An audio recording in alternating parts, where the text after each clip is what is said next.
ಕಾರ್ಯಕ್ರಮವನ್ನ ಆಯೋಜಿಸಿದಂತಹ ಎಸ್ವೈಎಸ್ ಹಾಗೂ ಎಸ್ಕೆಎಸ್ಎಫ್ ಚಿಕ್ಕಮಗಳೂರು ಜಿಲ್ಲೆಯ ಗೌರವಾನ್ವಿತ ನಾಯಕರೇ, ಸೇರಿರುವಂತಹ ಉಲಮಾಗಳೇ, ಉಮರಾಗಳೇ, ನನ್ನ ಶಬ್ದವನ್ನು ಶ್ರವಿಸ್ತಾ ಇರುವಂತಹ ಸಹೋದರ ಸಹೋದರಿಯರೇ, ಅಲ್ಹಮ್ದುಲಿಲ್ಲಾ, ಅಲ್ಲಾಹನ ಅಪಾರವಾದ ಅನುಗ್ರಹದಿಂದ ಎಸ್ವೈಎಸ್ ಹಾಗೂ ಎಸ್ಕೆಎಸ್ಎಫ್ ಅಂತ ಹೇಳುವಂತ ಒಂದು ಸಂಘಟನೆ ಯಾವುದೋ ಒಂದು ಪ್ರತಿಭಟನೆ ಈ ರಾಜ್ಯದ ಯಾವುದಾದ್ರೊಂದು ಮೂಲೆಯಲ್ಲಿ, ದೇಶದ ಮೂಲೆಯಲ್ಲಿ ಒಂದು ಪ್ರತಿಭಟನೆ ಹಮ್ಮಿಕೊಳ್ಳುತ್ತದೆ ಅಂತ ಹೇಳಿದ್ರೆ ಅದು ಬೇಕಾಬಿಟ್ಟಿಯಾದ ಒಂದು ಪ್ರತಿಭಟನೆಯನ್ನು ಇಲ್ಲಿವರೆಗೆ ಈ ಸಂಘಟನೆ ಹಮ್ಮಿಕೊಂಡಂತ ಇತಿಹಾಸವ ಚರಿತ್ರೆಯೇ ಇಲ್ಲ. ಯಾವುದಾದ್ರೂ ಒಂದು ಪ್ರತಿಭಟನೆಯನ್ನು ಹಮ್ಮಿಕೊಳ್ಳಬೇಕಾದ್ರೆ ಈ ದೇಶದ ಸಂವಿಧಾನದ ವಿರುದ್ಧವಾಗಿ ಯಾರಾದ್ರೂ ಬಂದ್ರೆ ಆಗ ಎಚ್ಚೆತ್ತುಕೊಂಡು ಪ್ರತಿಭಟನೆಯನ್ನು ಮಾಡುವಂತಹ ಭವ್ಯವಾದ ಸಂಘಟನೆಯಾಗಿದೆ ಎಸ್ಕೆಎಸ್ ಮತ್ತು ಎಸ್ವೈಎಸ್ ಎಂಬಂತ ಸಂಘಟನೆ. ಮಾತ್ರವಲ್ಲ, ಮುಸ್ಲಿಂ ಧರ್ಮದ ಆಚರಣೆಗಳಿಗೆಯೋ, ಭಾವನೆಗಳಿಗೆಯೋ, ಅದರ ಆಚರಣೆ ವಿಚಾರಗಳಿಗೆಯೋ ಯಾವುದೇ ರೀತಿ ಧಕ್ಕೆ ಬಂದರೂ ಕೂಡ ಆ ಸಂದರ್ಭದಲ್ಲಿ ಎಚ್ಚೆತ್ತುಕೊಂಡು ಅದರ ಪರವಾಗಿ ನಿಂತುಕೊಂಡು ಪ್ರಬಲವಾದ ರೀತಿಯಲ್ಲಿ ಕಾನೂನುಬದ್ಧವಾಗಿ ಈ ದೇಶದ ಸಂವಿಧಾನವನ್ನ, ಈ ದೇಶದ ಸಂಸ್ಕೃತಿಯನ್ನ, ಈ ದೇಶದ ಆಶಾಭಾವನೆಯನ್ನ, ಇಲ್ಲಿರುವ ಕಾನೂನುಗಳನ್ನ ಎಲ್ಲವನ್ನ ಭದ್ರವಾಗಿ ಅರ್ಥ ಮಾಡಿಕೊಂಡು ಅದಕ್ಕೆಲ್ಲವನ್ನ ಗೌರವ ಇಟ್ಟುಕೊಂಡು ಬಹಳ ಸ್ಪಷ್ಟವಾಗಿ ಮಾಡುವ ಪ್ರತಿಭಟನೆಗಳಾಗಿದೆ ಎಸ್ಕೆಎಸ್ ಮತ್ತು ಎಸ್ವೈಎಸ್ ಗಳು ಹಮ್ಮಿಕೊಳ್ತಾ ಇರೋದು. ಇವತ್ತು ನೀವು ನೋಡಿ, ವಕ್ಫ್ ಬಿಲ್ ಎಂಬಂತ ಒಂದು ವಿಚಾರ ಬಂದಂತ ಸಂದರ್ಭದಲ್ಲಿ ಸಾಮಾಜಿಕವಾದಂತ ವಿಚಾರಧಾರೆಗಳನ್ನು ತೆಗೆದುಕೊಳ್ಳುವಾಗ ಕೇವಲ ಒಂದು ಧರ್ಮದ ಆಚಾರ ವಿಚಾರಗಳಿಗೆ ಮಾತ್ರ ಟಾರ್ಗೆಟ್ ಮಾಡುವಾಗ, ಕೇವಲ ಒಂದು ಧರ್ಮದ ವಿಚಾರಗಳಿಗೆ ಮಾತ್ರ ಕೈ ಎತ್ತುವಂತ ಸಂದರ್ಭದಲ್ಲಿ ಖಂಡಿತವಾಗಿಯೂ ಅದು ಅಲ್ಲ, ನೈಜವಾಗಿ ಬೇಕಾದ ರೀತಿ ಹೀಗೆ ಅಂತ ಹೇಳಿಕೊಡುವ ಸಲುವಾಗಿ ವಕ್ಫ್ನ ಮಸೂದೆ ವಿರುದ್ಧ ಈ ಪ್ರತಿಭಟನೆ ನಾವು ಹಮ್ಮಿಕೊಂಡಿದ್ದೇವೆ. ನಮಗೆ ದೇಶದ ರಾಷ್ಟ್ರೀಯ ರಾಜಕೀಯ ವಿಚಾರಗಳಲ್ಲಿ ಕೈ ಹಾಕ್ಲಿಕ್ಕೆ ಅವಕಾಶವಿಲ್ಲ, ನಾವು ಅದನ್ನು ಹಾಕುವುದಕ್ಕೆ ಹೋಗುವುದೂ ಇಲ್ಲ. ಕಾರಣ ಯಾಕೆ ಅಂತ ಕೇಳಿದ್ರೆ ಎಸ್ಕೆಎಸ್ಎಫ್ ಆಗಲಿ ಅಥವಾ ಎಸ್ವೈಎಸ್ ಆಗಲಿ ಈ ಸಂಘಟನೆಗಳು ಯಾವುದೇ ರಾಜಕೀಯ ಪಾರ್ಟಿಗಳಲ್ಲ, ಬದಲಾಗಿ ಧಾರ್ಮಿಕ ಆಚಾರ ವಿಚಾರಗಳನ್ನೊಳಗೊಂಡು ಅವರ ಧಾರ್ಮಿಕ ಆಚಾರ ವಿಚಾರ ಹೇಳಿಕೊಡುವಂತಹ ನೈಜವಾದ ಸಂಘ ಶಕ್ತಿಗಳಾಗಿದೆ ಎಸ್ಕೆಎಸ್ಎಫ್ ಮತ್ತು ಎಸ್ವೈಎಸ್. ಏನಿದು ವಕ್ಫ್ ಅಂತ ಹೇಳಿದ್ರೆ ಎಲ್ಲರೂ ಕೇಳ್ತಾ ಇರ್ಬೋದು, ಒಂದು ರಾಜಕೀಯ ಪಕ್ಷ ಅಧಿಕಾರಕ್ಕೆ ಬಂದ ಮೇಲೆ ಆ ಪಕ್ಷವು ತನ್ನ ಅಧಿಕಾರದ ಆಧಾರದ ಮೇಲೆ ಒಂದು ಮಸೂದೆಯನ್ನು ಮಂಡಿಸುವಾಗ ಆ ಮಸೂದೆಯ ವಿರುದ್ಧ ಯಾಕಾಗಿ ನೀವು ಹೋರಾಡ್ತೀರ ಅಂತ ಕೇಳುವಂತ ಪ್ರಶ್ನೆಗಳು ಕೇಳುವಾಗ ನಮ್ಗೆ ಕೆಲವೊಂದು ವಿಚಾರಗಳು ಹೇಳಲಿಕ್ಕಿದೆ. ಈ ಸಮಾಜ ಅರ್ಥ ಮಾಡಿಕೊಳ್ಬೇಕು, ಇಲ್ಲಿರುವಂತ ಧಾರ್ಮಿಕ ಬಾಂಧವರು ಅರ್ಥ ಮಾಡ್ಕೊಳ್ಬೇಕು. ಯಾಕಂತ ಕೇಳಿದ್ರೆ ಭಾರತ ದೇಶದ 98% ಮನುಷ್ಯರೆಲ್ಲರೂ ಕೂಡ ಅವರು ಧರ್ಮವನ್ನು ಆಚರಿಸುವವರು. ಒಂದು ಹಿಂದೂ ಧರ್ಮ ಅಥವಾ ಕ್ರೈಸ್ತ ಧರ್ಮ ಅಥವಾ ಮುಸಲ್ಮಾನ ಧರ್ಮ ಅಥವಾ ಅವರು ಜೈನ ಧರ್ಮ ಅಥವಾ ಬೌದ್ಧ ಧರ್ಮ ಅಥವಾ ಸಿಖ್ ಧರ್ಮ, ಹಲವಾರು ಧರ್ಮಗಳನ್ನು ಒಳಗೊಂಡಂತ ಭವ್ಯವಾದ ದೇಶ ಈ ಭಾರತ ದೇಶ. ಎಲ್ಲರಿಗೂ ಅವರವರಾದ ವಿಚಾರಗಳಿದೆ, ಅವರವರಾದ ಆಚಾರಗಳಿದೆ, ಅವರವರಾದ ಸಂಸ್ಕೃತಿ ಇದೆ. ಯಾರಾದ್ರೂ ಇನ್ನೊಂದು ಧರ್ಮದ ಆಚಾರಗಳಿಗೆ ಧಕ್ಕೆ ತರುವುದಾದ್ರೆ ಆ ಸಮುದಾಯ ಎಷ್ಟು ದೊಡ್ಡ ಮಟ್ಟಿಗೆ ಪ್ರತಿಭಟನೆ ಮಾಡ್ತದೆ, ಅವತ್ತು ಕೂಡ ಕಾನೂನು ಇದೇ ರೀತಿ ಅಂಗೀಕಾರ ಮಾಡ್ಬೇಕಲ್ಲ. ಇವತ್ತು ನಾವು ಪ್ರಶ್ನೆ ಮಾಡ್ತಾ ಇರೋದು, ವಕ್ಫ್ ಸತ್ ಅಂತ ಹೇಳಿದ್ರೆ ಏನು ವಿಚಾರ, ಈ ಮಸೂದೆಯ ವಿಚಾರವೇನು? ವಕ್ಫ್ ಅಂತ ಹೇಳಿದ್ರೆ ಮುಸಲ್ಮಾನ ಸಮುದಾಯದ ಪೂರ್ವಿಕರು, ಹಳೆಯ ಕಾಲದ ಪೂರ್ವಿಕರು ಅವರ ಧರ್ಮದ ಆಚರಣೆಗಳಿಗೆ, ಅವರ ಧರ್ಮದ ವಿಚಾರಧಾರೆಗಳಿಗೆ, ಅವರ ಧರ್ಮದ ಆಚಾರ ವಿಚಾರಗಳಿಗೆ ಅವಶ್ಯಕತೆಯಾಗಿ ದೇವರಿಗೆ ಸಮರ್ಪಿಸಿದಂತಹ, ದೇವರ ಹೆಸರಿನಲ್ಲಿ ಕೊಟ್ಟಂತ ಜಾಗದ ಹೆಸರು, ಅದಕ್ಕಿರುವಂತ ಹೆಸರು ವಕ್ಫ್ ಆಗಿದೆ. ವಕ್ಫ್ ಅಂತ ಹೇಳಿದ್ರೆ ಹಾಗೆ ಇವತ್ತು ನೀವು ನೋಡಬಹುದು, ಎಷ್ಟೋ ದೇವಸ್ಥಾನಗಳಲ್ಲಿ ದತ್ತಿಗಳ ಜಾಗ ಇದೆ, ಎಷ್ಟೋ ಸಿಖ್ಗಳ ಸಮುದಾಯದಲ್ಲಿ ಅವರ ಟೆಂಪಲ್ಗಳಲ್ಲಿ ಅವರ ಧರ್ಮದ ಆಚಾರ ವಿಚಾರಗಳ ವಸ್ತು ಸ್ಥಾಪನೆಗಳಿದೆ, ಅವಕಾಶಗಳಿದೆ, ಜಾಗಗಳಿದೆ. ಮಾತ್ರವಲ್ಲ, ಕ್ರೈಸ್ತ ಧರ್ಮೀಯರ ಅವರದೇ ಆದಂತ ಅವಕಾಶಗಳಿದೆ. ಬೇಕಾದ್ರೆ ಈ ದೇಶದ ಅನುಚ್ಛೇದವಾದ 26ರಿಂದ 30ರವರೆಗಿರುವ ಅನುಚ್ಛೇದಗಳನ್ನು ನೀವು ಕಲಿಯಿರಿ, ಆರ್ಟಿಕಲ್ 14 ಕಲಿಯಿರಿ, ಆರ್ಟಿಕಲ್ 19 ಕಲಿಯಿರಿ, ಎಲ್ಲವನ್ನು ಬಿಡಿ ಬಿಡಿಯಾಗಿ ಹೇಳಿಕೊಡ್ತೇವೆ. ದೇಶದ ಸಂವಿಧಾನ ಅಂತ ಹೇಳಿದ್ರೆ ಯಾರಾದ್ರೂ ಒಬ್ಬ ವ್ಯಕ್ತಿಯ ಸೊತ್ತಲ್ಲ, ಯಾವುದೋ ರಾಜಕೀಯ ಪಕ್ಷದ ಸೊತ್ತಲ್ಲ. ಭಾರತ ಸಂವಿಧಾನ ಅಂತ ಹೇಳಿದ್ರೆ ಭಾರತೀಯ ದೇಶದಲ್ಲಿ, ಈ ಭಾರತ ದೇಶದಲ್ಲಿ ಹುಟ್ಟಿ ಬೆಳೆದ ಪ್ರತಿಯೊಬ್ಬ ಮನುಷ್ಯನಿಗೆ ಸಿಗುವಂತ ಹಕ್ಕಾಗಿದೆ ಭಾರತದ ಸಂವಿಧಾನ ಅಂತ ಹೇಳುವಂತ ಹಕ್ಕು. ವಕ್ಫ್ ಅಂತ ಕೇಳಿದ್ರೆ ಬಹಳ ಸ್ಪಷ್ಟವಾಗಿ ಹೇಳ್ತಾ ಇದ್ದೇವೆ, ಅಲ್ಲಾಹನ ಹೆಸರಿನಲ್ಲಿ ಮುಸ್ಲಿಂ ಸಮುದಾಯ ಅಂಗೀಕರಿಸುವ, ಅವರು ಅವರಿಗೆ ಬೇಕಾಗಿ, ದೈವರಿಗೆ ಬೇಕಾಗಿ ನಮಸ್ಕಾರ ಮಾಡುವಂತ, ಅವರ ದೈವವಾದಂತಹ ಅಲ್ಲಾಹನಿಗೆ ಸಮರ್ಪಿತವಾದಂತಹ ಭೂಮಿಯಾಗಿದೆ. ನಮಗೆ 1913ರ ಕಾಲದಲ್ಲಿ ಈ ದೇಶದಲ್ಲಿರುವಂತಹ ಸಂಪತ್ತಿನ ವಿಚಾರಗಳನ್ನು ಅಳೆದು ನೋಡುವಾಗ ಈ ದೇಶದಲ್ಲಿ 1913ರಲ್ಲಿ ವಕ್ಫ್ ಕಾಯ್ದೆಯನ್ನು ರೂಪಿಸಲಾಗಿತ್ತು. ಅವತ್ತು ಕೂಡ ಯಾವುದೇ ಮುಸ್ಲಿಂ ಸಮುದಾಯದ ವಿರುದ್ಧ ಹೋರಾಡಲಿಲ್ಲ. 1913ರಲ್ಲಿ ವಕ್ಫ್ ಕಾಯ್ದೆ ಬಂದ ನಂತರ 1955ರಲ್ಲಿ ವಕ್ಫ್ ಆಸ್ತಿಗಳ ನಿರ್ವಹಣೆಗಾಗಿ ವಕ್ಫ್ ಬೋರ್ಡ್ ಅಂತ ಹೇಳುವಂತ ಒಂದು ಸಂಘಟನೆಯನ್ನ, ಒಂದು ಕಚೇರಿಯನ್ನ, ಒಂದು ಅವಿಭಾಜ್ಯ ಅಂಗವನ್ನ ನೀವು ರೂಪೀಕರಿಸಿದ್ರಿ. ಅವತ್ತು ಕೂಡ ಮುಸಲ್ಮಾನ ಸಮುದಾಯ ಬೀದಿಗಿಳಿದು ಹೋರಾಟ ಮಾಡಲಿಲ್ಲ. ಮಾತ್ರವಲ್ಲ, 1995ರಲ್ಲಿ ಮತ್ತು 2013ರಲ್ಲಿ ಮತ್ತೆ ವಕ್ಫ್ನ ತಿದ್ದುಪಡಿಯನ್ನು ಮಾಡಿದ್ರಿ. ಅವತ್ತು ಕೂಡ ನಾವು ಯಾವ ಮುಸ್ಲಿಂ ಸಮುದಾಯ ಹೊರಗೆ ಬರಲಿಲ್ಲ. ಯಾಕೆಂತ ಕೇಳಿದ್ರೆ ವಕ್ಫ್ನ ಆಸ್ತಿಯನ್ನ ಯಾವುದೇ ರೀತಿ ಕಬಳಿಕೆಯಾಗದಂತೆ ವಕ್ಫ್ನ ಆಸ್ತಿಯ ಮುಖಾಂತರವಾಗಿ ಆ ಧರ್ಮವನ್ನು ಕಾಪಾಡುವಂತ ಪ್ರಯತ್ನ ಈ ದೇಶದ ಸಂವಿಧಾನ, ಈ ದೇಶದ ಕಾನೂನು, ಈ ದೇಶದ ಸರ್ಕಾರಗಳು ಅವತ್ತಿಂದ ಇವತ್ತಿನವರೆಗೆ ನಮಗೆ ಅವಕಾಶ ಮಾಡಿಕೊಟ್ಟಿದ್ದು. ಆದರೆ 2023ರಲ್ಲಿ ಒಂದು ಮಸೂದೆಯನ್ನು ಹೊರತರ್ತದೆ ಕೇಂದ್ರ ಸರ್ಕಾರ. ನನಗೆ ಗೊತ್ತಿಲ್ಲ ಕೇಂದ್ರ ಸರ್ಕಾರಕ್ಕೆ ಯಾವ ಧರ್ಮದ ಮೇಲೆ ಕೋಪವೋ ಅಥವಾ ಧಾರ್ಮಿಕ ವಿಚಾರದ ಮೇಲೆ ಕೋಪವೋ ನನಗೆ ತಿಳಿತಾ ಇಲ್ಲ. ನಾವು SKS ಮತ್ತು SYS ನ ಈ ಸಂಘಟನೆಗಳು ಹೇಳ್ತಾ ಇದ್ದೇವೆ, ನೀವು ವಕ್ಫ್ನ ಆಸ್ತಿಗೆ ಮಾತ್ರ ಕಣ್ಣಾಗ್ತಾ ಇದ್ದೀರಿ. ನಾವು ಯಾಕೆ ಧಾರ್ಮಿಕ ವಿಚಾರವನ್ನು ಎತ್ತಾ ಇದ್ದೀವಿ ಅಂತ ಕೇಳಿದ್ರೆ, ನೀವೊಂದು ಧರ್ಮವನ್ನು ಟಾರ್ಗೆಟ್ ಮಾಡ್ತಾ ಇದ್ದೀರಿ ಅಂತ ಯಾಕೆ ಹೇಳ್ತಾ ಇದ್ದೀವಿ ಅಂತ ಕೇಳಿದ್ರೆ, ಸಿಖ್ ಧರ್ಮದಲ್ಲೂ ಕೂಡ ಅವರ ಧರ್ಮವನ್ನು ಅವಕಾಶ ಮಾಡಿಕೊಡುವಂತ, ಅವರದೇ ಧರ್ಮದ ಅಧಿಕಾರ ನೇಮಕ ಮಾಡುವ ಅವಕಾಶ ಮಾಡಿಕೊಟ್ಟಿದ್ದೀರಿ. ಹಿಂದೂ ಧರ್ಮದ ದೇವಸ್ಥಾನಗಳಿಗೆ, ಅವರ ದತ್ತಿಗಳಿಗೆ, ಅದರ ನಿರ್ವಹಣೆಗೆ ಅದರದೇ ಆದಂತ ಹಿಂದೂ ಸಮುದಾಯದ ವ್ಯಕ್ತಿಗಳನ್ನ ನೀವು ಅವಕಾಶ ಮಾಡಿಕೊಟ್ಟಿದ್ದೀರಿ. ಅದೇ 2023ರ ವಕ್ಫ್ ತಿದ್ದುಪಡಿಯಲ್ಲಿ ನೀವು ಮಾಡ್ತಾ ಇರುವಂತಹ ತಪ್ಪುಗಳೇನು ಅಂತ ಕೇಳಿದ್ರೆ, ಈ ದೇಶದಲ್ಲಿರುವಂತ ಮುಸ್ಲಿಂ ಸಮುದಾಯದ ವಕ್ಫ್ನ ನಿರ್ವಹಣೆಗೆ ಯಾವುದೋ ಇನ್ನಿತರ ಧರ್ಮದ ವ್ಯಕ್ತಿಗಳನ್ನು ತೆಗೆದುಕೊಂಡು ಬಂದು ಅವರನ್ನು ಟ್ರಿಬ್ಯುನಲ್ ನಲ್ಲಿ ಸೇರಿಸ್ತಾ ಇರೋದು ಯಾವ ಕಾರಣಕ್ಕೆ ಅಂತ ನೀವು ಸಮಾಜಕ್ಕೆ ತಿಳಿಸ್ಕೊಡ್ಬೇಕಾಗಿದೆ.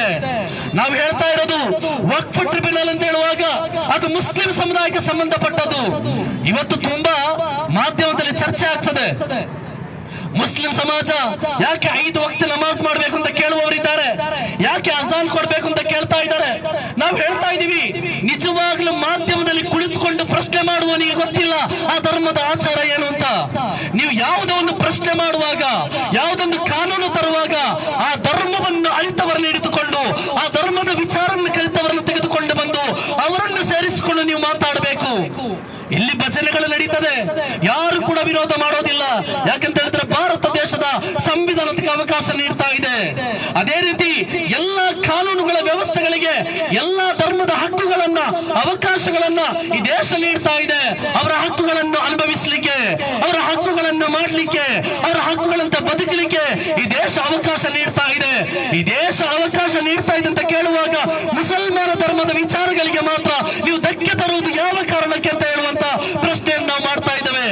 ಇಲ್ಲಿಗೆ ಮುಗಿಲಿಲ್ಲ, ನೀವು ಅರ್ಥ ಮಾಡ್ಕೊಳ್ಬೇಕು. ಇವತ್ತಿನ ಎಷ್ಟೋ ಇತಿಹಾಸ ಚರಿತ್ರೆಗಳಲ್ಲಿ, ಹಲವಾರು ವಿಚಾರಗಳಲ್ಲಿ, ವಕ್ಫ್ನ ವಿಚಾರದಲ್ಲಿ ಈ ದೇಶದ ಕೇಂದ್ರ ಸರ್ಕಾರ ಇವತ್ತು ಬಹಳಷ್ಟು ತೊಂದರೆಯನ್ನು ಮಾಡಿದೆ. ಎಲ್ಲಿವರೆಗೆ ಅಂತ ಕೇಳಿದ್ರೆ, ಇಲ್ಲಿವರೆಗೆ ವಕ್ಫ್ ಟ್ರಿಬ್ಯುನಲ್ ನಲ್ಲಿ ಮುಗಿತಾ ಇದ್ದಂತ ವಕ್ಫ್ನ ವಿಚಾರ ಇವತ್ತು ಜಿಲ್ಲಾಧಿಕಾರಿಯ ಕಚೇರಿಯ ಮುಂದೆ ಹೋಗಿ ಫೈನಲ್ ಮಾಡಬೇಕಾದಂತ ಪರಿಸ್ಥಿತಿ. ನಾನ್ ಕೇಳ್ತಾ ಇದ್ದೇನೆ, ಒಂದು ಧರ್ಮದ ವಿಚಾರ ಆ ಧರ್ಮವನ್ನು ಕಲಿತವರಿಗೆ ಮಾತ್ರ ಗೊತ್ತಿದೆ. ಒಂದು ಧರ್ಮದ ವಿಚಾರಧಾರೆ ಆ ಧರ್ಮವನ್ನು ಅರಿತವರಿಗೆ ಮಾತ್ರ ಗೊತ್ತಿದೆ. ಏನು ಕಲಿಯದಂತಹ 2 ವರ್ಷಕ್ಕೊಮ್ಮೆ ಬದಲಾಯಿಸುವಂತ ಜಿಲ್ಲಾಧಿಕಾರಿ ಇಷ್ಟು ವರ್ಷದಿಂದ ಬಂದಿದೆ ವಕ್ಫ್ ಅಂತ ಹೇಳುವಂತ ಇತಿಹಾಸ ಅವರಿಂದ ಕಲೀಲಿಕ್ಕೆ ಎಲ್ಲಿಂದ ಸಾಧ್ಯ ಅಂತ ನಾವು ಪ್ರಶ್ನೆ ಮಾಡ್ತಾ ಇದ್ದೇವೆ. ದಯವಿಟ್ಟು ಇಲ್ಲಿನ ಕಾನೂನು ಪಾಲಕರು, ಇಲ್ಲಿನ ಜಿಲ್ಲಾಧಿಕಾರಿಗಳು, ಇಲ್ಲಿನ ಎಲ್ಲಾ ಊರ ಸಮಾಜ ಬಾಂಧವರು, ಅದು ಹಿಂದೂ ಧರ್ಮೀಯರಾಗಲಿ ಕ್ರೈಸ್ತ ಧರ್ಮೀಯರಾಗಲಿ, ನಮಗೆ ಯಾವ ಧರ್ಮದ ಮೇಲೆ ಯಾವುದೇ ರೀತಿಯಾದಂತಹ ಲೋಪದೋಷಗಳಿಲ್ಲ. ಯಾಕೆಂತ ಹೇಳಿದ್ರೆ, ನೀವು ಯಾವ ರೀತಿ ನಿಮ್ಮ ಧರ್ಮವನ್ನ ಪಾಲಿಸುತ್ತೀರೋ ಅದೇ ರೀತಿ ಒಂದು ಧರ್ಮವನ್ನು ಪಾಲಿಸುತ್ತಿರುವಂತ ಮುಸ್ಲಿಂ ಸಮುದಾಯ ನಾವು. ನಿಮಗೆ ನಿಮ್ಮ ಹಕ್ಕಿನಲ್ಲಿ ಎಷ್ಟು ಹಕ್ಕಿದೆಯೋ ಅದೇ ರೀತಿ ಈ ದೇಶದ ಸ್ವಾತಂತ್ರ್ಯ ನೀಡಿದಂತ, ಈ ದೇಶದ ಸಂವಿಧಾನ ನೀಡಿದಂತ ಹಕ್ಕಿನ ಪ್ರಕಾರ ಮುಸಲ್ಮಾನ ಸಮುದಾಯಕ್ಕೆ ಕೂಡ ಹಕ್ಕಿದೆ. ಎಲ್ಲಿವರೆಗೆ ಅಂತ ಕೇಳಿದ್ರೆ, ಈ ದೇಶದಲ್ಲಿರುವಂತಹ ಆರ್ಟಿಕಲ್ 25ರ ಚರಿತ್ರೆಗಳನ್ನು ನೀವು ನೋಡಿ, ಅದರ ವಿಚಾರಗಳನ್ನು ತೆಗೆದು ನೋಡಿ. ಈ ದೇಶದ ಆರ್ಟಿಕಲ್ 25ರ ವಿಚಾರಗಳು ಬಹಳ ಸ್ಪಷ್ಟವಾಗಿ ಹೇಳ್ತಾ ಇದೆ. ಅನುಚ್ಛೇದ 25ರಲ್ಲಿ ಈ ದೇಶದ ಸಂವಿಧಾನ ಪ್ರಕಾರ ಅನುಚ್ಛೇದ 26ರಲ್ಲಿ ಹೇಳ್ತಾ ಇದೆ, ತಮ್ಮ ಧಾರ್ಮಿಕ ವ್ಯವಹಾರಗಳನ್ನು ಸ್ವತಂತ್ರವಾಗಿ ನಿರ್ವಹಿಸುವ ಹಕ್ಕನ್ನು ಈ ಭಾರತ ದೇಶದ ಸಂವಿಧಾನ ನೀಡಿದೆ. ಏನ್ ಹೇಳ್ತಾ ಇದೆ? ಧಾರ್ಮಿಕ ವ್ಯವಹಾರಗಳನ್ನು ಸ್ವತಂತ್ರವಾಗಿ ನಿರ್ವಹಿಸುವ ಹಕ್ಕು. ವಕ್ಫ್ ಆಗಲಿ ಅಥವಾ ಮಸೀದಿಗಳಾಗಲಿ, ಅವರ ಕಬ್ರಿಸ್ತಾನಗಳಾಗಲಿ, ಅವರ ವಿಚಾರಧಾರೆಗಳಾಗಲಿ, ಅವರ ಮದ್ರಸೆಗಳಾಗಲಿ, ಅದನ್ನು ವ್ಯವಹರಿಸುವುದಕ್ಕೆ ಈ ದೇಶದ ಸಂವಿಧಾನ ಹಕ್ಕನ್ನು ನೀಡಿದೆ. ಆ ಹಕ್ಕನ್ನು ಕೇಳ್ತಾ ಇದ್ದೇವೆ ಹೊರತು ಈ ಪ್ರತಿಭಟನೆ ಉದ್ದೇಶದಿಂದ ಯಾವುದೋ ಧರ್ಮೀಯರಿಗೋ ಯಾವುದೋ ಬಾಂಧವರಿಗೋ ನೋಯಿಸುವ ಪ್ರಶ್ನೆಗೋಸ್ಕರ ನಾವು ಈ ಪ್ರತಿಭಟನೆಯನ್ನು ಮಾಡ್ತಾ ಇಲ್ಲ. ನೀವು ಅರ್ಥ ಮಾಡ್ಕೊಳ್ಬೇಕು, ನಿಮ್ಮ ದತ್ತಿಯ, ನಿಮ್ಮ ದೇವಸ್ಥಾನದ ಒಂದಿಂಚು ಜಾಗ ನಿಮಗೆ ನಷ್ಟವಾಗುವುದಾದ್ರೆ ನಿಮ್ಗೆ ಎಷ್ಟು ನೋವಾಗ್ತದೋ ಅದೇ ರೀತಿ ಮುಸಲ್ಮಾನ ಸಮುದಾಯಕ್ಕೆ ಅವರಿಗೆ ತಾಳವಾಗಿ ನೀಡಿದಂತಹ ಅವರ ಧರ್ಮೀಯರ ಹೆಸರಿನಲ್ಲಿ, ಅವರ ದೈವದ ಹೆಸರಿನಲ್ಲಿ ಅವರಿಗೆ ನೀಡಿದ ವಕ್ಫಿನ ಭೂಮಿಯನ್ನು ಕಬಳಿಸುವುದಾದರೆ ಅದು ಕೂಡ ಈ ಸಮಾಜಕ್ಕೆ ಅಷ್ಟೇ ನೋವಿದೆ. ಆ ಭಾವನೆಯನ್ನು ಅರ್ಥ ಮಾಡ್ಕೊಳ್ಬೇಕು ಅಂತ ಹೇಳುವಂತ ಮಾತನ್ನು ಈ ಸಂದರ್ಭದಲ್ಲಿ ಹೇಳ್ತಾ ಇದ್ದೇವೆ. ಮಾತ್ರವಲ್ಲ, ಕೇಂದ್ರ ಸರ್ಕಾರ ಹೇಳ್ತಾ ಇದೆ, ಜಂಟಿ ಸಂಸದೀಯ ಮಂಡಳಿ ಮೊನ್ನೆ ತೀರ್ಪನ್ನು ನೀಡ್ತಾ ಇದೆ, ಕೇವಲ 6 ತಿಂಗಳ ಒಳಗಾಗಿ ನಿಮ್ಮ ಕಾಗದಗಳನ್ನೆಲ್ಲವನ್ನು ಅಪ್ಲೋಡ್ ಮಾಡಬೇಕು, ಹಾಗಿದ್ದರೆ ಮಾತ್ರ ನಿಮ್ಮ ವಕ್ಫ್ ಭೂಮಿ ನಿಮಗೆ ಕೊಡಲಾಗ್ತದೆ ಅಂತ. ನಾನು ಕೇಳ್ತಾ ಇದ್ದೇನೆ, ಮೊನ್ನೆ ಯಾವುದೋ ಒಂದು ಗೃಹಲಕ್ಷ್ಮಿ ಖಾತೆ ಕೊಟ್ಟರು, ಆ ಕೊಟ್ಟಂತ ಖಾತೆಯನ್ನ ತುಂಬಿಸ್ಲಿಕ್ಕೆ 2 ವರ್ಷವಾದ್ರೂ ಈ ಸರ್ಕಾರಕ್ಕೆ ಸಾಧ್ಯ ಆಗ್ಲಿಲ್ಲ. ಎಷ್ಟೋ ವರ್ಷಗಳಿಂದ ಆರಂಭವಾದಂತ ವಕ್ಫ್ ಭೂಮಿಯನ್ನ ಇನ್ನೂ ಕೂಡ ದಾಖಲು ಮಾಡಿ ಅಂತ ಹೇಳಿದ್ರೆ ಅದು ಸಾಧ್ಯವಿಲ್ಲ. ಇದು ಯಾವ ಕಾರಣಕ್ಕೋಸ್ಕರ ಅಂತ ಕೇಳಿದ್ರೆ ಮುಸ್ಲಿಂ ಸಮುದಾಯದ ವಕ್ಫ್ ಭೂಮಿಯನ್ನ ಅದನ್ನ ಬೇಕಾಗಿ ಅದನ್ನ ಬಲವಂತವಾಗಿ ಹಿಡಿದಳಬೇಕು ಅಂತ ಹೇಳುವ ಕಾರಣದಿಂದಲೇ ಈ ಮಸೂದೆಯನ್ನು ತರಪಡಲಾಗಿದೆ ಅಂತ ನಾವು ಬಹಳ ಸ್ಪಷ್ಟವಾಗಿ ಹೇಳ್ತಾ ಇದ್ದೇವೆ. ನಮಗೆ ಈ ದೇಶದಲ್ಲಿ, ಈ ಸಂವಿಧಾನದಲ್ಲಿ ಗೌರವ ಯಾವತ್ತೂ ಕೂಡ ಇದೆ. ಈ ದೇಶವನ್ನು ಯಾವತ್ತೂ ಕೂಡ ನಾವು ಬಿಡ್ಲಿಲ್ಲ. ಯಾಕೆಂತ ಕೇಳಿದ್ರೆ SKSF ಅಂತ ಹೇಳುವಂತ ಸಂಘಟನೆ ಜನವರಿ 26 ಗಣರಾಜ್ಯೋತ್ಸವ ಬರುವಾಗ ರಾಷ್ಟ್ರ ರಕ್ಷಣೆಗೆ ಸೌಹಾರ್ದತೆ ಸಂಕಲ್ಪ ಅಂತ ಹೇಳಿ ಮಾನವ ಸರಪಳಿ ಮಾಡಿ ಹಿಂದೂ ಮುಸ್ಲಿಂ ಕ್ರೈಸ್ತರ ಐಕ್ಯತೆಯನ್ನು ಮಾಡುವಂತ ಸಂಘಟನೆ SKSF ಮತ್ತು SYS ಎಂಬ ಸಂಘಟನೆಗಳು. ಈ ಮುಸ್ಲಿಂ ಸಮುದಾಯ ಆಗಸ್ಟ್ 15 ಬಂದ್ರೆ ನಿಮ್ಮ ಶಾಲೆಗಳಲ್ಲಿ ಅಥವಾ ನಿಮ್ಮ ಯಾವುದೋ ವಿಚಾರಧಾರೆಗಳಲ್ಲಿ, ಧಾರ್ಮಿಕ ಕೇಂದ್ರಗಳಲ್ಲಿ ಭಾರತ ಧ್ವಜ ಹಾರಾಡ್ತದೋ ಇಲ್ವೋ ಅಂತ ಗೊತ್ತಿಲ್ಲ, ಆದ್ರೆ ಮುಸ್ಲಿಂ ಸಮುದಾಯದ ಎಲ್ಲಾ ಮದ್ರಸೆಗಳಲ್ಲೂ 6:30 ಸಮಯಕ್ಕೆ ಭಾರತ ತ್ರಿವರ್ಣ ಧ್ವಜವನ್ನು ಹಾರಿಸಿ ಸ್ವಾತಂತ್ರ್ಯ ದಿನ ಕೊಂಡಾಡುವ ಮುಸಲ್ಮಾನರು ನಾವು. ಯಾಕೆಂತ ಕೇಳಿದ್ರೆ ಈ ದೇಶದ ಸ್ವಾತಂತ್ರ್ಯವನ್ನ, ಈ ದೇಶದ ಸಂವಿಧಾನವನ್ನ, ಈ ದೇಶದ ಅಸ್ಮಿತೆಯನ್ನ, ಈ ದೇಶದ ಭಾವೈಕ್ಯತೆಯನ್ನ ಎಷ್ಟರ ಮಟ್ಟಿಗೆ ಗೌರವಿಸಿದ್ದೇವೆ ಅಂತ ನಾವು ನಿಮ್ಮ ಮುಂದೆ ಈ ರೀತಿಯಾಗಿ ಹೇಳಪಡ್ತಾ ಇದ್ದೇವೆ. ನಾವು ಹೇಳ್ತಾ ಇರೋದು, ಯಾವುದೋ ಒಂದು ಮಸೂದೆ ತರುವಾಗ, ಯಾವುದೊಂದು ಮಸೂದೆ ವಿಚಾರ ತರುವಾಗ ದಯವಿಟ್ಟು ಕೂಲಂಕುಷವಾಗಿ ಈ ಸಮಾಜ ಬಾಂಧವರೊಂದಿಗೆ, ಈ ಮುಸ್ಲಿಂ ಸಮುದಾಯದೊಂದಿಗೆ ಒಂದು ವೇಳೆ ಒಂದು ಬೈಠಕ್ ಮಾಡಿ ನೀವು ಅದನ್ನು ಪೂರ್ಣವಾಗಿ ತೀರ್ಪನ್ನು ತೆಗೆದುಕೊಳ್ಬೇಕಾಗಿದೆ. ದಯವಿಟ್ಟು ತಮ್ಮಲ್ಲಿ ಪ್ರೀತಿಪೂರ್ವಕವಾಗಿ ಹೇಳ್ತಾ ಇರೋದು. ಯಾಕೆಂತ ಕೇಳಿದ್ರೆ ನಾವು ಯಾವುದೇ ಪ್ರತಿಭಟನೆ ಮಾಡೋದಾದ್ರೂ ಹಲವಾರು ಕ್ಯಾಮರಾ ಕಣ್ಣುಗಳು ಬರ್ತದೆ. ಯಾಕಂದ್ರೆ ನಾವು ಯಾವುದೋ ರೀತಿಯಲ್ಲಿ ಏನಾದ್ರೂ ಮಾತಾಡ್ತೀವ ಅಂತ, ಖಂಡಿತವಾಗಿ ನ್ಯಾಯದ ಪರವಾಗಿ ಮಾತಾಡಿದ್ರು ನಮ್ಮ ಮೇಲೆ ಅನ್ಯಾಯದ ಕೂಪಮಂಡೂಕವನ್ನು ಕೂರಿಸಲಾಗ್ತದೆ. ನಾವು ಯಾವುದೇ ನ್ಯಾಯವನ್ನು ಕೇಳುವಾಗ ಅದರ ವಿರುದ್ಧ ಕಾನೂನುಗಳು ಬರ್ತದೆ. ಎಲ್ಲಿವರೆಗೆ ಅಂತ ಕೇಳಿದ್ರೆ ಇದೇ ಕಾನೂನು ಪಾಲಕರು ನೈಜವಾದಂತ ರೀತಿಯಲ್ಲಿ ಇದರ ಅರ್ಥವನ್ನು ಆಲೋಚಿಸಿದ್ರೆ ಅವರಿಗೂ ಗೊತ್ತಿದೆ ಇದರಲ್ಲಿ ಅನ್ಯಾಯಗಳಿದೆ ಅಂತ. ಅವರು ಕೂಡ ನಮ್ಮ ಭಾಷಣಗಳನ್ನು ವ್ಯತಿರಿಕ್ತವಾಗಿ ಚಿತ್ರೀಕರಿಸುವಂತ ಪ್ರಯತ್ನ ಮಾಡ್ತಾರೆ. ಖಂಡಿತವಾಗಿಯೂ SKSF ಆಗಲಿ, SYS ಆಗಲಿ ಇಲ್ಲಿವರೆಗೆ ಮಾಡಿದಂತ ಯಾವುದೇ ಪ್ರತಿಭಟನೆಗಳಲ್ಲಿ ಇಲ್ಲಿನ ಕಾನೂನು ಪಾಲಕರಿಗೋ, ಇಲ್ಲಿನ ಕಾನೂನು ವೀಕ್ಷಕರಿಗೋ, ಇಲ್ಲಿನ ಆರಕ್ಷಕ ಸಿಬ್ಬಂದಿಗಳಿಗೋ, ಇಲ್ಲಿನ ಕಾನೂನು ವಿಚಾರಧಾರಿಗಳಿಗೋ ವಿರುದ್ಧವಾಗಿ ಮಾಡಿದಂತ ಒಂದೇ ಒಂದು ಪ್ರತಿಭಟನೆ ನೋಡಲಿಕ್ಕೆ ಸಾಧ್ಯವಿಲ್ಲ. ಎಷ್ಟೆಲ್ಲ ಆರೋಪಗಳು ಮುಸ್ಲಿಂ ಸಮುದಾಯದ ಮೇಲೆ, NRCಯನ್ನು ತಂದ್ರಿ, ತ್ರಿವಳಿ ತಲಾಖನ್ನು ತಂದ್ರಿ, ಎಷ್ಟರ ಬಟ್ಟೆ ಬಾಬರಿ ಮಸ್ಜಿದ್ನ ವಿಚಾರದಲ್ಲಿ ಕೊನೆಯವರೆಗೂ ಆ ಬಾಬರಿ ಮಸ್ಜಿದ್ನ ಕಾನೂನನ್ನು ತರುವಾಗ ಕೊನೆಯವರೆಗೂ ಬಾಬರಿ ಮಸ್ಜಿದ್ನಲ್ಲಿ ಯಾವುದೇ ಕುರುಹುಗಳಿಲ್ಲ ಅಂತ ಹೇಳಿ ಕೊನೆಯದಾಗಿ ಆ ಜಾಗ ನಿಮ್ಮದಲ್ಲ ಅಂತ ಹೇಳುವ ಸಂದೇಶವನ್ನು ನೀಡಿದ್ರಿ. ಕಾನೂನನ್ನಿಷ್ಟು ಗೌರವಿಸುವಂತ ಸಮುದಾಯ ಯಾವುದೊಂದು ಅನ್ಯಾಯ ಸಮಾಜದಲ್ಲಿ ಮಾಡಲಿಲ್ಲ. ಇವತ್ತು ವಕ್ಫಿನ ವಿಚಾರ ಬಂದಿದ್ದೀರಿ, ನಾಳೆ ಧಾರ್ಮಿಕ ಕೇಂದ್ರಗಳಿಗೆ ಬರ್ತೀರಿ, ಅಲ್ಲಿಯೂ ಕೂಡ ವಿಚಾರಧಾರೆಗಳ ಚರ್ಚೆ ಮಾಡುತ್ತೀರಿ. ನಿಮ್ಮಲ್ಲಿ ಪ್ರೀತಿಪೂರ್ವಕವಾಗಿ ಹೇಳ್ತಾ ಇರೋದು, ಮುಸ್ಲಿಂ ಸಮುದಾಯ ಶಾಂತಿ ಪಾಲಕರು, ಧರ್ಮದ ಆಚರಣೆಯೊಂದಿಗೆ ಎಲ್ಲಾ ಧರ್ಮದ ಬಾಂಧವರು ಯಾವ ರೀತಿ ಧರ್ಮವನ್ನು ಆಚರಿಸುತ್ತಿದ್ದಾರೋ ಅದೇ ರೀತಿ ಧರ್ಮವನ್ನು ಆಚರಿಸುವವರು ಮುಸಲ್ಮಾನ ಸಮುದಾಯ. ನಮ್ಮ ವಕ್ಫ್ ಆಸ್ತಿಯನ್ನ ಪೂರ್ವಜರು ನೀಡಿದನ್ನ ಯಾರಿಗೂ ಅಧಿಕಾರಕ್ಕೇರಿಸಬೇಡಿ. ಬದಲಾಗಿ ಅದರ ನೈಜ ಅಧಿಕಾರಿ ಯಾವ ಸೃಷ್ಟಿಕರ್ತನಿಗೆ ಕೊಟ್ಟಿದ್ದಾರೋ ಅದಕ್ಕೆ ನೀಡುವಂತ ಅವಕಾಶವನ್ನ ನೀವು ಮಾಡಿಕೊಡಬೇಕು ಅಂತ ತಮ್ಮಲ್ಲಿ ಪ್ರೀತಿಪೂರ್ವಕವಾಗಿ ಕೇಳ್ತಾ ಇದ್ದೇವೆ. ಅಷ್ಟು ಮಾತ್ರವಲ್ಲ, ಆರ್ಟಿಕಲ್ 26ರ ಅನುಚ್ಛೇದ ಪ್ರಕಾರ ನೀವು ನೋಡಿ, ತಮ್ಮ ಧಾರ್ಮಿಕ ಸಂಸ್ಥೆಗಳನ್ನು ಸ್ಥಾಪಿಸುವ ಮತ್ತು ನಿರ್ವಹಿಸುವ ಹಕ್ಕನ್ನ ಭಾರತ ದೇಶದ ಸಂವಿಧಾನ ನೀಡಿದೆ. ವಕ್ಫ್ ಸ್ವತ್ತು ಅಂತ ಹೇಳಿದ್ರೆ ಯಾರೋ ಬೇಕಾಬಿಟ್ಟಿಯಾಗಿ ಮುಸ್ಲಿಂ ಸಮುದಾಯಕ್ಕೆ ಯಾರಿಗೋ ಬೇಕಾಗಿ ಖುಷಿ ಪಡಿಸ್ಲಿಕ್ಕೆ ಯಾರೋ ದಾನ ನೀಡಿದ ಯಾರಪ್ಪನ ಸೊತ್ತಲ್ಲ.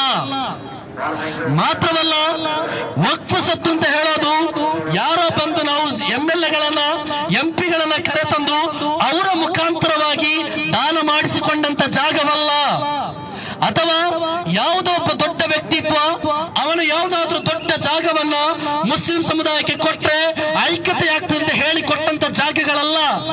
ಬದಲಾಗಿ ವಕ್ಫ್ ಅಂತ ಹೇಳುವಂತಹ ವಿಚಾರ ಈ ಸಮಾಜದ ಹಿರಿಯರು ಪೂರ್ವಜರು ಈ ಧರ್ಮಕ್ಕೆ ಏನಾದ್ರೂ ಒಳಿತಾಗ್ಲಿ, ಅವರ ಸ್ಥಾಪನೆಗಳಿಗೆ ಒಳಿತಾಗ್ಲಿ, ಸಂವಿಧಾನ ಬದ್ಧವಾಗಿ ಅವರ ಧಾರ್ಮಿಕ ಆಚರಣೆಗಳಿಗೆ ವ್ಯವಸ್ಥೆಗಳಿಗೆ ಕೊಟ್ಟಂತ ಒಂದು ವ್ಯವಸ್ಥಿತವಾಗಿದೆ ಈ ವಕ್ಫ್ ಸ್ವತ್ತು ಅಂತ ಹೇಳೋದು.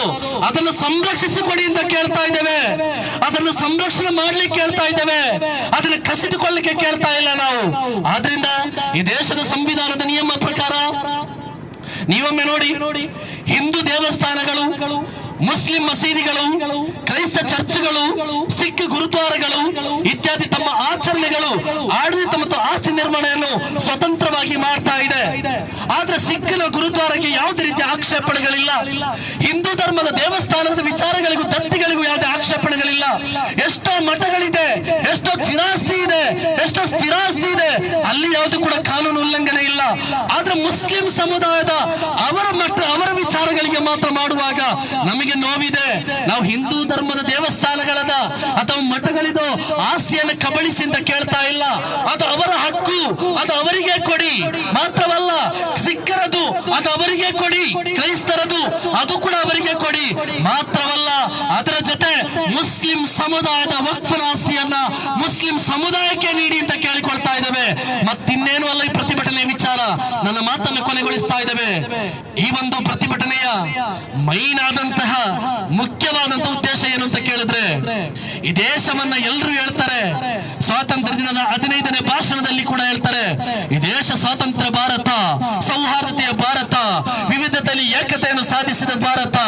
ಆ ಭಾರತ ಕೇವಲ ಪುಸ್ತಕಗಳಲ್ಲಿರುವಂತ ಥಿಯರಿಗಳಿಗೆ ಮಾತ್ರ ಸೀಮಿತ ಮಾಡಬೇಡಿ. ನೀವು ಅದರ ಪುಸ್ತಕದಲ್ಲಿ ಥಿಯರಿಗಳಿಗೆ ಮಾತ್ರ ಸೀಮಿತವಾಗಬೇಡಿ. ಕಾನೂನನ್ನು ಕಾನೂನಾಗಿ ತೆಗೆದುಕೊಳ್ಳಿ, ನಿಯಮವನ್ನು ನಿಯಮವಾಗಿ ಮಾಡಿಕೊಳ್ಳಿ. ಕೇಂದ್ರ ಸರ್ಕಾರವಿರಲಿ, ರಾಜ್ಯ ಸರ್ಕಾರವಿರಲಿ, ಇವತ್ತು ರಾಜ್ಯ ಸರ್ಕಾರದ ವಿಚಾರಗಳಲ್ಲಿ ಕೂಡ ನಮಗೆ ನೋವಿದೆ. ಯಾಕೆಂತ ಕೇಳಿದ್ರೆ, ಮುಸ್ಲಿಂ ಸಮುದಾಯದ ಓಟನ್ನು ಪಡೆದು, ಮುಸ್ಲಿಂ ಸಮುದಾಯದ ಮತವನ್ನು ಪಡೆದು, ಮುಸ್ಲಿಂ ಸಮುದಾಯದ ವಿಚಾರಗಳಿಗೆ ಧಕ್ಕೆ ಬರದಂತೆ ನಾವು ನಿಲ್ಲುತ್ತೇವೆ ಅಂತ ಹೇಳಿದ ರಾಜ್ಯ ಸರ್ಕಾರ ಇವತ್ತು ಮುಸ್ಲಿಂ ಸಮುದಾಯದ ತೊಂದರೆಯಲ್ಲಿ ಸಿಲುಕಿದ ಸಂದರ್ಭ ಆ ವಿಚಾರವನ್ನು ವಿರೋಧಿಸಬಹುದು. ಎಷ್ಟೋ ರಾಜ್ಯಗಳು ವಕ್ಫ್ ಮಸೀದಿಯನ್ನು ವಿರೋಧಿಸಿದೆ, ಆದ್ರೂ ಕೂಡ ಕರ್ನಾಟಕ ಸರ್ಕಾರ ಇಲ್ಲಿವರೆಗೆ ಅದು ವಿರೋಧಿಸಿಲ್ಲ. ನಮ್ಮ ಮತವನ್ನೇ ಪಡೆದು ನಮಗೆ ದೋಹ ಬಗೆಯುವಾಗ ಇನ್ನು ಹಲವಾರು ಚುನಾವಣೆಗಳು ಬರಲಿಕ್ಕಿದೆ, ಇನ್ನು ಹಲವಾರು ಚುನಾವಣೆಗಳು ಬರಲಿಕ್ಕಿದೆ, ಇನ್ನು ಹಲವಾರು ಮತಗಳು ಹಾಕ್ಲಿಕ್ಕಿದೆ. ಆ ಸಂದರ್ಭದಲ್ಲಿ ಓಟಿನ ವಿಚಾರದಲ್ಲಿ ಬರುವಾಗ ಅಧಿಕಾರವನ್ನ ಈ ವಿಚಾರದಲ್ಲಿ ಕಳೆದುಕೊಳ್ಳಬೇಕಾದ ಪರಿಸ್ಥಿತಿ ಬರಬಹುದು. ಆದ್ರಿಂದ ಯಾವುದೇ ಧರ್ಮಕ್ಕೆ ನೋಯಿಸಬೇಡಿ, ಯಾವುದೇ ಧರ್ಮದ ಆಚರಣೆಗಳಿಗೆ ನೋಯಿಸಬೇಡಿ. ವಕ್ಫ್ ಅಂತ ಆಸ್ತಿ ಯಾವ ರೀತಿ ದೇವಸ್ಥಾನ ದತ್ತಿಯ ಆಸ್ತಿಗಳಿದೆಯೋ, ಯಾವ ರೀತಿ ಮಠದ ಆಸ್ತಿಗಳಿದೆಯೋ, ಅದೇ ರೀತಿ ಮುಸ್ಲಿಂ ಸಮುದಾಯದ ಅವರ ಆರಾಧನಾ ಕೇಂದ್ರಗಳಿಗೆ ದಾನವಾಗಿ ನೀಡಿದಂತಹ ಸ್ಥಳವಾಗಿದೆ. ವಕ್ಫ್ ಬದಲಾವಣೆ ಮಾಡ್ತಾರೆ, 2 ವರ್ಷಕ್ಕೂ ಬದಲಾವಣೆ ಮಾಡ್ತಾರೆ, 1 ವರ್ಷಕ್ಕೂ ಬದಲಾವಣೆ ಮಾಡ್ತಾರೆ. ಅವರಿಗೆ ಹೆಂಗೆ ಗೊತ್ತಾಗ್ತದೆ 1.5 ವರ್ಷ ಎಷ್ಟೋ ಪೂರ್ವಜರು ಕೊಟ್ಟಂತ ಆಸ್ತಿ ಎಲ್ಲಿದೆ ಅಂತ. ಆದ್ರಿಂದ ಜಿಲ್ಲಾಧಿಕಾರಿಗಳಿಗೆ ನೇಮಿಸಬೇಡಿ. ಜಿಲ್ಲಾಧಿಕಾರಿ ಹೇಳಿದ್ರೆ ಅದಕ್ಕೆ ಸಿಗ್ನೇಚರ್ ಹಾಕಿ ನಮ್ಮ ಆಸ್ತಿಯನ್ನು ಕಬಳಿಸುವಂತ ಪ್ರಯತ್ನವನ್ನು ಮಾಡಬೇಡಿ. ಧರ್ಮವನ್ನ ಗೌರವಿಸಿ. ಶ್ರೀಕೃಷ್ಣ ಒಂದು ಮಾತನ್ನು ಹೇಳಿದ್ದಾನೆ, ಯಾರು ಇನ್ನೊಂದು ಧರ್ಮಕ್ಕೆ ನೋಯಿಸುತ್ತಾರೋ, ಯಾರು ಇನ್ನೊಂದು ಧರ್ಮಕ್ಕೆ ನೋಯಿಸುತ್ತಾರೋ ಅವರು ನೈಜವಾದ ಧರ್ಮದ ಅನುಯಾಯಿ ಅಲ್ಲ, ಅವನು ಅಧರ್ಮಿ, ಅವರು ಧರ್ಮವನ್ನು ಕಲಿತಿಲ್ಲದವ. ಒಂದು ಮುಸ್ಲಿಂ ಸಮುದಾಯಕ್ಕಾಗಲಿ, ಸಿಖ್ ಸಮುದಾಯಕ್ಕಾಗಲಿ, ಕ್ರೈಸ್ತ ಸಮುದಾಯಕ್ಕಾಗಲಿ, ಹಿಂದೂ ಸಮುದಾಯಕ್ಕಾಗಲಿ ಯಾರಾದ್ರೂ ನೋಯಿಸಿದರೆ ಶ್ರೀಕೃಷ್ಣ ಹೇಳಿದಂತೆ ಅವನು ಧರ್ಮ ಕಲಿಯದವ, ಅವನು ಅಧರ್ಮಿ, ಅವನು ನಿಜವಾದ ಧರ್ಮದ ಆರಾಧಕನಲ್ಲ. ನಮಗೆ ಅರ್ಥವಾಗ್ತಾ ಇದೆ. ಇವತ್ತು ಕೇಂದ್ರ ಸರ್ಕಾರ ಮಾಡ್ತಾ ಇರುವಂತ ಈ ಮಸೂದೆ ಯಾವುದೋ ಕಾರ್ಪೊರೇಟ್ ಸಂಸ್ಥೆಗಳನ್ನ ಖುಷಿಪಡಿಸಲಿಕ್ಕೆ ಮಾಡಿದಂತ ಘಟನೆ ಅಂತ ಅನಿಸ್ತಾ ಇದೆ. ತುಂಬಾ ಮಂದಿ ಇದ್ದಾರೆ ಕಾರ್ಪೊರೇಟ್ ಸಂಸ್ಥೆಗಳು, ಅವರ ಎಂಜಲು ಕಾಸಿಗೋಸ್ಕರ, ಅವರನ್ನು ನಕ್ಕುವಂತ ಕಾಸಿಗೋಸ್ಕರ, ಅವರಿಗೆ ಬಿಟ್ಟುಕೊಡುವ ವಿಚಾರಕ್ಕೋಸ್ಕರವಾಗಿ ಒಂದು ಧರ್ಮವನ್ನು ಟಾರ್ಗೆಟ್ ಮಾಡಿ ಆ ಧರ್ಮದ ವಿಚಾರದ ಮುಖಾಂತರ ವಕ್ಫ್ನ ಆಸ್ತಿಯನ್ನು ಕಬಳಿಕೆ ಮಾಡಿ ಅವರನ್ನು ಖುಷಿಪಡಿಸುವಂತ ಪ್ರಯತ್ನ ಆಗ್ತಾ ಇದೆ. ದಯವಿಟ್ಟು ಇದೆಲ್ಲವನ್ನು ದೂರೀಕರಿಸಬೇಕು. ಇವತ್ತು SYS SKSSF ಚಿಕ್ಕಮಗಳೂರು ಜಿಲ್ಲೆಯ ಈ ಸುಂದರವಾದ ಪ್ರತಿಭಟನೆಯಲ್ಲಿ ನಾವು ಯಾರನ್ನು ಕೂಡ ಆಕ್ಷೇಪಣೆ ಮಾಡಲಿಲ್ಲ. ನಾವು ಕೇಳ್ತಾ ಇರೋದು ನ್ಯಾಯ. ಬರೀ ಒಂದು ಕಡೆಗೆ ನ್ಯಾಯ ಮಾಡಬೇಡಿ. ಒಂದು ತಾಯಿಗೆ 4 ಮಕ್ಕಳಿದ್ರೆ ಒಂದು ಗಿಡ್ಡ ಇರ್ಬೋದು, ಒಂದು ಎತ್ತರ ಇರ್ಬೋದು, ಒಂದು ಕಪ್ಪಗಿರ್ಬೋದು, ಒಂದು ಬೆಳ್ಳಗಿರ್ಬೋದು, ಒಂದು ಸೊಟ್ಟ ಇರ್ಬೋದು, ಒಂದು ಚೆನ್ನಾಗಿರ್ಬಹುದು, ಎಲ್ಲ ಒಂದೇ ತಾಯಿಯ ಮಕ್ಕಳೇ. 4 ಮಕ್ಕಳು ಯಾವ ರೀತಿ ಇದಾರೋ ಅದೇ ರೀತಿ ದೇಶದಲ್ಲಿ ಹಿಂದೂ, ಮುಸ್ಲಿಂ, ಕ್ರೈಸ್ತ, ಜೈನ, ಪಾರ್ಸಿ, ಸಿಖ್ ಎಲ್ಲರೂ ಕೂಡ ಒಂದೇ ತಾಯಿಯ ಮಕ್ಕಳೇ. ಒಬ್ಬರಿಗೊಂದು ನ್ಯಾಯ, ಇನ್ನೊಬ್ಬರಿಗೊಂದು ನ್ಯಾಯ ದೇಶದಲ್ಲಿ ಬೇಡ. ಈ ದೇಶ ಯಾವುದೊಂದು ಧರ್ಮದ ದೇಶವೂ ಅಲ್ಲ. ಈ ದೇಶ ಖಂಡಿತವಾಗಿ ಪ್ರಜಾಪ್ರಭುತ್ವ ದೇಶ, ಸಂವಿಧಾನಬದ್ಧ ದೇಶ. ಇಲ್ಲಿ ಎಲ್ಲಾ ಜಾತಿಗಳಿಗೂ ಎಲ್ಲಾ ಧರ್ಮಗಳಿಗೂ ಅವಕಾಶವಿದೆ. ಅದು ಈ ದೇಶದ ಸಂವಿಧಾನ ನೀಡಿದಂತ ವಿಚಾರ. ಬಾಬಾ ಸಾಹೇಬ್ ಡಾಕ್ಟರ್ BR ಅಂಬೇಡ್ಕರ್ ಕೊಟ್ಟಂತ ಸ್ವಾತಂತ್ರ್ಯ, ಆ ವ್ಯಕ್ತಿ ಕೊಟ್ಟಂತ ಸಂವಿಧಾನ ನೈಜವಾಗಿ ಬರೆದಿದೆ. ಇಲ್ಲಿ ಎಲ್ಲಾ ಧರ್ಮಿಗೂ ಅವಕಾಶವಿದೆ, ಎಲ್ಲಾ ಧರ್ಮೀಯರ ಆಚರಣೆ ಅಳವಡಿಸುವ ಅವಕಾಶವಿದೆ. ಅದನ್ನೇ ಮತ್ತೆ ಮತ್ತೆ ಕೇಳ್ತಾ ಇದ್ದೇವೆ. ಅದನ್ನು ನೀಗಿಸುವಂತಹ, ಅದನ್ನು ಹಿಂಪಡೆಯುವಂತಹ ವ್ಯವಸ್ಥಿತವಾದಂತಹ ಪಿತೂರಿ ಈ ದೇಶದಲ್ಲಿ ಬೇಡ. ಅದು ಖಂಡಿತವಾಗಿ ದೇಶಕ್ಕೆ ವಿನಾಶವಾಗಲಿಕ್ಕಿದೆ. ಇವತ್ತು ಅನ್ಯಾಯವಾಗಿ ಪಡೆದುಕೊಂಡಂತ ಯಾವುದು ಕೂಡ ಈ ಜಗತ್ತಿನಲ್ಲಿ ಶಾಶ್ವತವಾಗಿ ಉಳಿದಿಲ್ಲ. ಅನ್ಯಾಯ ಮಾಡಿದವರು ಅನುಭವಿಸಲೇಬೇಕಾಗ್ತದೆ. ಅದು ಯಾರಾದ್ರೂ ಅಷ್ಟೇ. ತಲೆಗೆ ಹಾಕಿದ ನೀರು ಕಾಲಡಿಗೆ ಬರ್ಲಿಕ್ಕಿದೆ. ಉಪ್ಪು ತಿಂದವನು ನೀರು ಕುಡಿಲೇಬೇಕಾಗಿದೆ. ಆದ್ರಿಂದ ಯಾರನ್ನು ಅನ್ಯಾಯ ಮಾಡಿ, ಅವರನ್ನು ನೋಯಿಸಿ, ಅವರಿಗೆ ಕಷ್ಟಪಡಿಸಿ ಯಾವುದನ್ನು ಕಬಳಿಸುವಂತ ಪ್ರಯತ್ನ ಈ ದೇಶದಲ್ಲಿ ಬೇಡ. ರಾಜಕೀಯವನ್ನು ರಾಜಕೀಯವಾಗಿ ಮಾಡಿ, ರಾಜಕೀಯವನ್ನು ರಾಜಕೀಯವಾಗಿ ಮಾಡಿ, ಆಡಳಿತವನ್ನು ಆಡಳಿತವಾಗಿ ಮಾಡಿ, ಪಕ್ಷವನ್ನು ಪಕ್ಷವಾಗಿ ಮಾಡಿ ನಮಗೆ ಯಾವುದೇ ರೀತಿ ನೋವಿಲ್ಲ. ಆದರೆ ನೀವು ಮಾಡುವ ರಾಜಕೀಯದಲ್ಲೂ, ನೀವು ಮಾಡುವಂತ ಪಕ್ಷಗಳಲ್ಲೂ, ನೀವು ಮಾಡುವ ಅಧಿಕಾರದಲ್ಲೂ, ನೀವು ಮಾಡುವ ಆಡಳಿತದಲ್ಲೂ ಯಾರನ್ನು ಖುಷಿಪಡಿಸಲಿಕ್ಕೋಸ್ಕರ ಒಂದು ಧರ್ಮವನ್ನು ಯಾವತ್ತೂ ಕೂಡ ಟಾರ್ಗೆಟ್ ಮಾಡಬೇಡಿ. ನಮ್ಮ ವಕ್ಫನ್ನು ನಮಗೆ ವಾಪಸ್ ಕೊಡಿ, ನಮ್ಮ ವಕ್ಫಿನ ಅವಕಾಶ ನಮಗೆ ಕೊಡಿ. ಅದು ಅನ್ಯಾಯವಾಗಿ ಹಿಡಿದೆಳಬೇಡಿ. ದಯವಿಟ್ಟು ಇದನ್ನು ಅರ್ಥ ಮಾಡ್ಕೊಳ್ಳಿ ಅಂತ ಮಾತ್ರ ಹೇಳ್ತಾ, ಆಖಿರ ದಅವಾನ ಅಲ್ಹಮ್ದುಲಿಲ್ಲಾಹಿ ರಬ್ಬಿಲ್ ಆಲಮೀನ್. ಅಸ್ಸಲಾಮು ಅಲೈಕುಂ ವರಹ್ಮತುಲ್ಲಾಹಿ ವಬರಕಾತುಹು. ಅತಿ ಸುಂದರವಾಗಿ ನಮ್ಮೊಂದಿಗೆ ಮಾತನಾಡಿದಂತಹ ನಮ್ಮ